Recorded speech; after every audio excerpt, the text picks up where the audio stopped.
Destiny 2, Loquitor IV weapon review.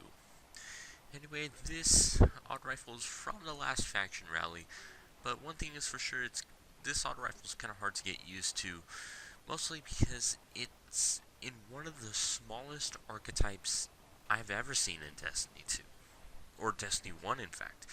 There's only two auto rifles in this category of 360 rounds per minute, um, which I actually know of. One is the half-dente Hake type auto rifle from the gunsmith, and then there's this thing from the good old new monarchy, also from the Hake type weapons.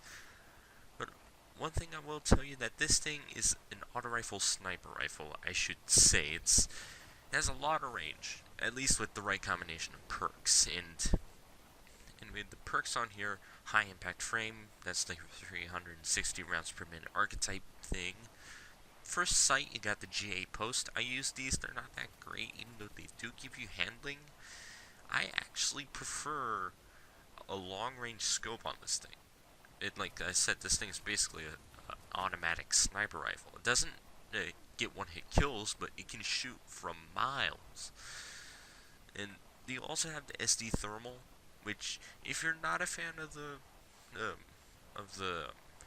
sniper rifle scope, like the things on auto rifles, or because the recoil pattern, or just stat wise, the SD thermal is there to give you something like a good old red dot, and as well giving you some stat boosts.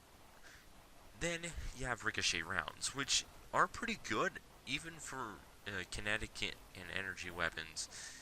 Any weapon is good with the ricochet rounds. If it doesn't have high impact rounds, it's pretty good with the ricochet rounds because increased range and to increase stability.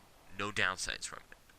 Then you have impended mag, which decreases range and stability because you're taking off the ricochet rounds and you're adding a few more rounds to the magazine, which makes it up to makes the magazine 36 rounds in the magazine instead of 32. Then you have alloy magazine, which lets you reload faster when the mag's empty.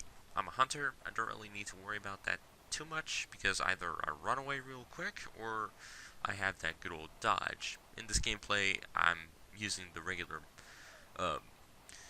the Destiny 1-esque dodge, the gambler's dodge.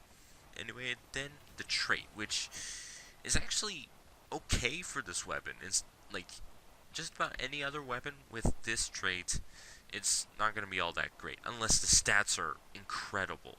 Like we all know, kill clip is the best right now. Anyway, the trait here is high impact reserves. The rounds at the end of the magazine deal more damage, and which rounds deal more damage? It's around the 15, 16, 14 14 rounds in the magazine kind of spot. So you do have to waste some rounds to get a little bit more high impact, but I'd say it's kind of worth it since this thing already has a lot of damage, and the high impact is just pushing it a little bit into overdrive, and it really does at least something.